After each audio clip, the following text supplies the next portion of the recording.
पेटाले जाऊ आरामखोराले। तो राहुल गांधी दलित, आदिवासी आणि ओबीसींचं आरक्षण काढून टाकण्याची भाषा करतोय।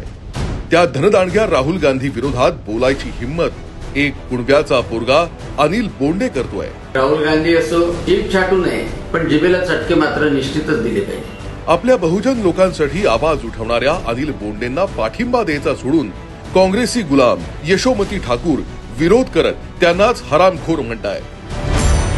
आपलं पक्षीय राजकारण सोडा, समाजाचं आरक्षण महत्वाचं आहे। तेच आरक्षण घालवायला बसलेल्या त्या राहुल गांधीला हरामखोर म्हणायची तुमच्यात हिम्मत आहे का? लाज वाटली पाहिजे तुम्हाला। दिल्लीच्या गुलामीत तुम्हाला आपल्या समाजाचा सुद्धा विसर पडलाय। तुमची ही नाटकं समाज पाहतोय। तुमचा दलित, आदिवासी आणि ओबीसी विरोधी चेहरा आता उघडा पडलाय। लक्षात ठेवा, आरक्षणाला विरोध करणाऱ्याला माफी नाही।